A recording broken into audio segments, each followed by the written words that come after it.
As you know, I'm talking about leadership these days, and at the seminar we did a few days ago for the launch of the Complete Leader, we were talking about what leadership is, and we asked the room. Now we had 45 people there, all as leaders on their leadership journey, and we asked them how they define leadership, what they think leadership was. It was really interesting to hear the room. Everybody came back with very, very similar answers. And so I think we all have in our head a notion or an idea of what a leader looks like.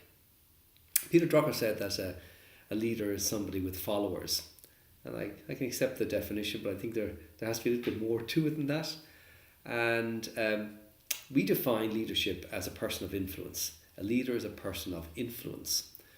And the question then is, if the leader is a person of influence, of course a leader can be in anywhere in an organisation, in any kind of role, in any kind of environment. Your daughter, your son can be influencing you. They can be a leader for you. Friends and family, co-workers, the guy on the side of the street. They can all teach you something. They can all be leaders for you in that they are a person of influence. They have an influence on you. Somebody who shares an idea with you is leading you. They're influencing you, influencing your thinking.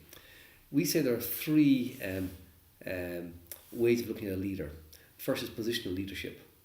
Clearly it comes from I'm the boss, or I'm the this, or I'm the that, therefore I'm the leader. And that's fine. You have a certain amount of authority, and most leadership positions come from this. The second type that we talk about in the programme is this thing of expert leadership.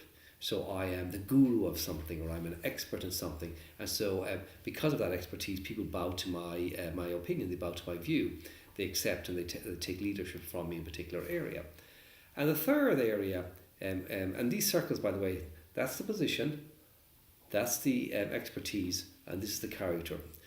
And character leadership is really leading by who and what you are. And all the great leaders are character leaders. It's based on their character, it's based on their values.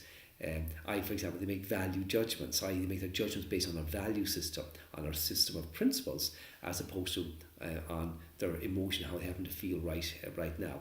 And when they're faced with opportunities, for example, that conflict with their values, well then they turn them down.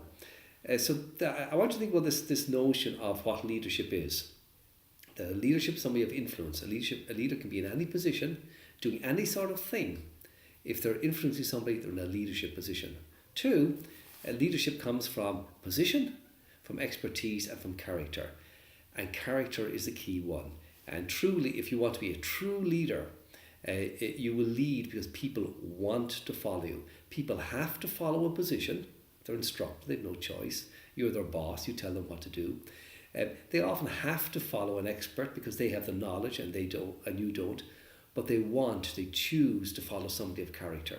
So when you think about leadership, think about this notion of character and being a person of influence and how you influence through character.